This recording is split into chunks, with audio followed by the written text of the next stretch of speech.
Hello everyone, myself Neha Chandrakar. Today our topic is curve fitting. सबसे पहले जो है हम जानेंगे कि कर्व फिटिंग होता क्या है. लास्ट क्लास में हमने जो है इसके पहले जो है हमने पढ़ा था कि टंगे कुट्टा मेथड क्या होता है, करेक्टर और प्रोडक्टर जो है उसमें से हमने जो है मिलनेस मेथड के बारे में जाना था और कुछ क्वेश्चंस भी जो है सॉल्व किए थे. आज हम जो है कर्व फिटिंग के बारे में पढ़ेंगे. तो आपके एग्ज़ाम में जो है ये जो है 3 नंबर के क्वेश्चन में भी कभी कभी पूछ लिया जाता है. तो यहाँ पे एक क्वेश्चन बनता है, explain the term curve fitting. तो आइए देख लेते हैं यहाँ पे कि कर्व फिटिंग होता क्या है. आई होप आप जो है सभी स्टूडेंट्स जो है अच्छे से मेहनत कर रहे होंगे, पढ़ रहे होंगे, क्योंकि आपका एग्ज़ाम आने वाला है.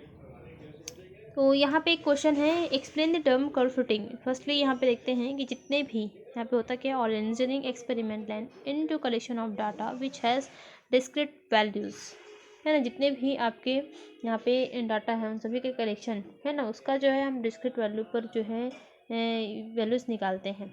तो ये जो टर्म होता है ये क्या होता है, कर्व फिटिंग होता है. और ये जो है यहाँ पे इंजीनियरिंग एक्सपेरिमेंट्स के लिए जो है ना, इंजीनियरिंग एक्सपेरिमेंट में यहाँ पे जो है जितने भी डाटा है उनका जो है हम यहाँ पे डिस्क्रीट वैल्यू फाइंड आउट करते हैं.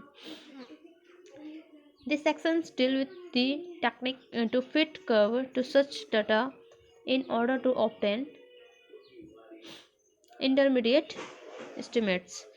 तो यहाँ पे जितने भी हैं सेक्शंस होते हैं ना, जितने भी ये जो हमारा सेक्शंस रहेगा वो जो है टेक्निक ऑफ फिट कर्व, जो फिटिंग कर्व हमारे पास जो रहेगा डाटास का, वो जो है यहाँ पे क्या बोल रहा है, इंटरमीडिएट एस्टिमेट्स होते हैं.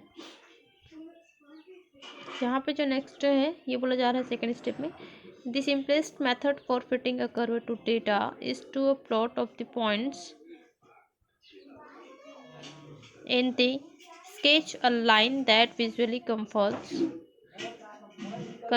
to the data, but this approach result into different result as illustrated in figure below. यहाँ पे जो नीचे आपको मैं बताऊंगी कि हमारे पास जो है यहाँ पे डायग्राम है, उसमें जो है हम यहाँ पे क्या करेंगे, कर्व फिटिंग है ना. जैसे कि हमने देखा था कि जितना भी इजी हो सके, simplest method for fitting a curve to data is plot of the point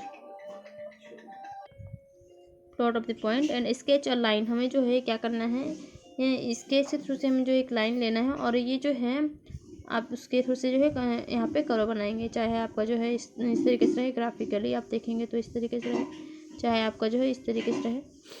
तो हमें जो है वो कर्व जो है तैयार करना है, किसके थ्रू से, स्केच अ लाइन, है ना. यहाँ पे थर्ड ये बोल रहा है कि technique is developed to divide a curve that minimise the discrepancy between the data prints and the curve. This technique is called as least square regression. जैसे कि मैंने बताया था least square हमने मेथड जो पढ़ा था, तो ये जो हमारा मेथड होता है वो क्या होता है, यहाँ पे लीस्ट स्क्वायर रिग्रेशन होता है, जिसमें हम क्या करते हैं कि जो हमारा जो कर्व रहता है उसका हम सबसे जो है मिनिमाइज कर्व में इसको हम क्या करते हैं, डिवाइड करते हैं, किसको, डाटा को, है ना, पॉइंट्स. और यहाँ पे discrepancy between the datas and the curve और पॉइंट के बीच में. तो ये जो मेथड होता है वो हमारा क्या कहलाता है, लीस्ट स्क्वायर रिग्रेशन कहलाता है. जैसे कि आप यहाँ पे देख रहे हैं कर्व फिटिंग में हमने जो पॉइंट्स, कुछ पॉइंट्स ले लिए हैं यहाँ पे आप देखिए, है ना. तो उन पॉइंट्स को आपको क्या करना है, यहाँ पे स्केच के थ्रू से आपको उस लाइन को ले लेना है और ये जो हमारा जो है कर्व फिटिंग के रूप में आ जाएगा. ये जो है आपको इक्वेशन को देखना पड़ेगा कि वो लाइन जो है आपका कौन सा इक्वेशन बना रहा है, आपको ये फाइंड आउट करना पड़ेगा. जैसे कि यहाँ पे इस तरीके से है, यू टर्म में बन रहा है, तो आपका जो है हर एक पॉइंट्स को यहाँ पे क्या करना है, जोड़ देना है. तो ये जो है प्रोसेस जो है आपको पूरा प्रोसेस जैसे कि मैंने बताया कि वो क्या कहलाता है आपका, यहाँ पे आप देख रहे हैं वो जो मेथड है वो होता है आपका यहाँ पे लीस्ट स्क्वायर रिग्रेशन. फोर्थ है यहाँ पे, in many engineering and science application it is required to express the data obtain from various observation and experiment in the form of law. यहाँ पे ये बोला जा रहा है कि मेनी इंजीनियरिंग एंड साइंस, अधिकतर जो है इंजीनियरिंग और साइंस एप्लीकेशंस में, है ना, इसको जो रिक्वायर्ड किया जाता है. और यहाँ पे बोल रहा है कि experts of the data obtain from various observation. ये जो है आपके जो है आप जितने भी इस वर्क करते जाएंगे जो है यहाँ पे जितने भी इसके ऑब्जर्वेशंस रहेंगे, है ना, आपके पास आप क्या करेंगे, ऑब्जर्वेशन करेंगे. तो यहाँ पे जो एक्सपेरिमेंटल टाइप्स जो होते हैं तो इसमें 1 2 3 आप डाटाज को जो है एक एक करके पुट करते जाएंगे तो आपके पास जितने भी ऑब्जर्वेशंस रहेंगे या एक्सपेरिमेंट फॉर्म रहेगा, है ना, उस पर ये वर्क करेगा। The law gives the mathematical relation between the low variable and is called is experiment imperial law, है ना। इसमें हम जो है वेरिएबल्स में हम जो है कुछ लॉ फॉलो करते हैं और ये जो है आपका क्या कहलाता है, टू वेरिएबल्स के लिए आप यहाँ पे ध्यान देंगे, टू वेरिएबल्स, ये जो आपका लॉ है वो क्या कहलाएगा, आपका इम्पीरियल लॉ कहलाता है। फिफ्थ, यहाँ पे ऐसा बोला जा रहा है कि the process of finding such a relation of और equation of the best fit is called a curve fitting. यहाँ पे बोला जा रहा है जो ये प्रोसीजर है ना, जैसे कि मैंने बताया कि यहाँ पे टू डेटास, टू वेरिएबल्स उन सबको जो है जोड़ने का काम करेगा ये। तो इसमें जो है ये जो पूरा टोटल जो प्रोसेस होता है आपका, है ना, जितने भी हमने देखे हैं 4 टर्म तक का देखा है, तो ये जो प्रोसेस होता है वो आपको क्या कहलाता है, ये कहलाता है कर्व फिटिंग कहलाता है, जो इस रिलेशन को जोड़ के बनाए रखता है। यहाँ पे आपको ये चीज़ मिलेगा, आपको जो है जब आप क्वेश्चन सॉल्व करेंगे तो सॉल्व करने के पहले जो है कुछ चीज़ें आपको जानना बहुत ज़रूरी है, जिसके थ्रू से ही आप क्वेश्चन को सॉल्व कर पाएंगे। तो फर्स्टली यहाँ पे आप जब देख रहे हैं ये y इज इक्वल टू क्या है, यहाँ पे आपके पास a इंटू एक्स की पावर b है, टेकिंग ऑर्गेनाइज log 10y। अब यहाँ पे हमें क्या करना है, हमें जो है लॉगरिथम लेके चलना है, सॉरी ऑर्गेनाइज पढ़ते हैं, टेकिंग लॉगरिथम जो है यहाँ पे क्या हो जाएगा, आप बोथ साइड, दोनों साइड पे आपको जो है यहाँ पे लॉगरिथम लेकर के चलना है। तो यहाँ पे क्या हो जाएगा, log 10 बेसिस पे हम ले रहे हैं तो log 10y हो गया, और यहाँ पे जो है आपका क्या है, 2 टर्म है, एक तो है a और यहाँ पे दूसरा टर्म क्या है आपका x है। तो यहाँ पे क्या हो जाएगा, log a हो गया, और यहाँ पे देख रहे हैं ये दोनों मल्टीप्लिकेशन फॉर्म में है, तो हमें पता है log mn इन दोनों अगर मल्टीप्लाई में हो तो क्या होता है, log m प्लस होता है log n। तो यहाँ पे दोनों क्या हो जाएंगे, यहाँ पे अलग अलग सब किस फॉर्म में है, ये एडिशन फॉर्म पे है, log a और log x हो गया। अब हमें यहाँ पे देखना है x की पावर, यहाँ पे क्या दिख रहा है, b दिख रहा है, तो हमें ये पता है कि n log m, ये क्या होता है, एक्चुअल में ये होता है पावर में चला जाता है, n जो है m के पावर में चला जाएगा, यहाँ पे ये पावर में चला जाता है। तो यहाँ पर भी आप देखेंगे x की पावर b था, वो क्या हो गया यहाँ पे b log x हो गया, और दोनों क्या हो गए यहाँ पे दोनों अलग अलग फंक्शंस थे, log a और log x, वो दोनों एडिशन फॉर्म पे आ गए हैं। अब पूरे यहाँ पे log y को हम एक नया फंक्शन मान लिए, कैपिटल y ले लिया हमने, और यहाँ पे log a को हमने ले लिया है ये जो है चूँकि कॉन्स्टेंट फॉर्म पे है तो हमने इसको कैपिटल a ले लिया है, और log x वाले टर्म्स को यहाँ पे ले लिया है कैपिटल x, b वैसा का वैसा ही है। वेयर आपको यहाँ पे लिखना पड़ेगा कि आपने कौन कौन से फंक्शन को क्या क्या माना है। तो ये जो हमारा जो है यहाँ पे log y को हमने लिया है वो है आपका कैपिटल y, log a को हमने लिया है यहाँ पे कैपिटल a, और यहाँ पे x को log x को लिया है कैपिटल x। तो ये हो जाने के बाद अब यहाँ पे देखेंगे the normal equation for first, यहाँ पे जो हमें क्या करना है, हमें इसका जो है नॉर्मल इक्वेशन फाइंड आउट करना है। तो नॉर्मल इक्वेशन के लिए, सॉरी इसका है ना इक्वेशन नंबर फर्स्ट का, ये आप और अदर दे दीजिए, चाहे तो आप इसको जो है इस तरीके से कैपिटल अल्फ़ा दे दीजिए।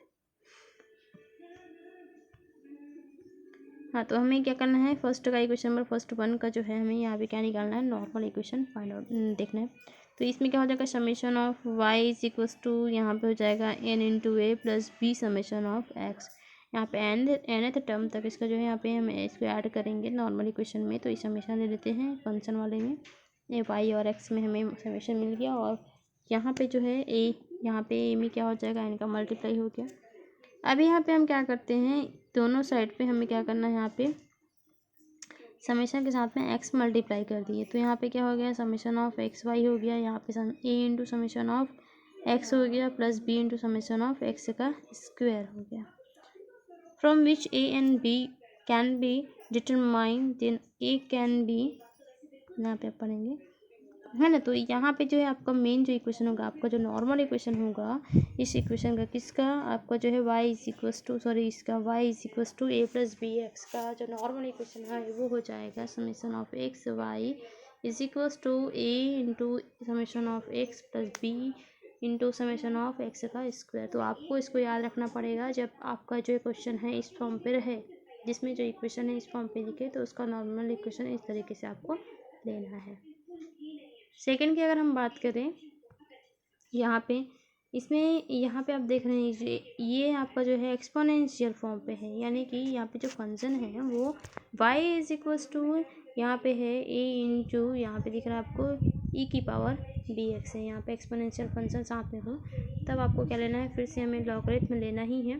तो यहाँ पे क्या हो गया, y में हो गया आपका log y, और यहाँ पे देख रहे हैं log a का क्या हो जाएगा, क्योंकि यहाँ पे दो एक साथ है, एक तो a है और क्या है एक e की पावर bx है, तो यहाँ पे हो गया log a प्लस यहाँ पे e की पावर bx था, तो यहाँ पे क्या हो जाएगा bx log e हो गया।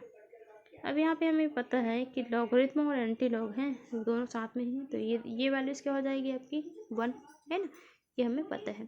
तो ये 1 हो गया। तो यहाँ पे आप देख रहे हैं फिर से ये हो गया आपका, इसको हमने ले लिया है कैपिटल Y ले लिया है, और यहाँ पे log a को हमने लिया है कैपिटल A ले लिया है।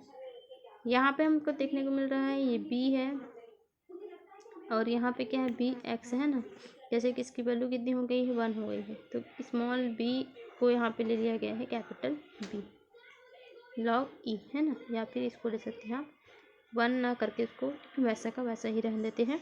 तो यहाँ पे हमें मिल गया है y जो है log y की जगह में हमने लिया कैपिटल Y, log a की जगह में लिया है कैपिटल A, और यहाँ पे जो है b log e की जगह में ही कैपिटल B हमारा जो कांस्टेंट है। तो इसका हमें जो है किसका y is equals to a plus B X का हमें जो है नॉर्मल इक्वेशन मिलेगा। तो किस तरीके से मिलेगा ये हम देख लेते हैं। तो यहाँ पे summation of y is equals to n into A plus B into summation of x, यहाँ पे जो है आपका बनेगा समेशन ऑफ, इसमें x का मल्टीप्लाई करेंगे तो summation of X Y is equals to A into summation of X plus B into summation of X का square, from which A B can be find and consequently A B can be calculated. यहाँ पर हमें क्या करना है, A B हमें जो है अगर फाउंड हो गया, यहाँ पे मिल गया, तो हमें जो स्मॉल ए बी भी यहाँ पे क्या करना है, उसकी वैल्यूज कैलकुलेट करनी है। तो यहाँ पे हमने देखा स्टूडेंट कि कैसे हम जो है कर्व फिटिंग क्वेश्चन को सॉल्व करेंगे। तो इसके लिए हमने फर्स्ट जो है उसका वर्किंग रूल देखा है, हमने फार्मूला देखा है कि हम कैसे उसके क्वेश्चन को जो है किस फॉर्म पे रहेगा, तो उस फॉर्म से हमें जो है फार्मूला यहाँ पे देखना है, उसका नॉर्मल इक्वेशन क्या होगा वो देखना है, फिर हम उसकी वैल्यू जो है फाइंड आउट करते जाएंगे, कैलकुलेट करते जाएंगे।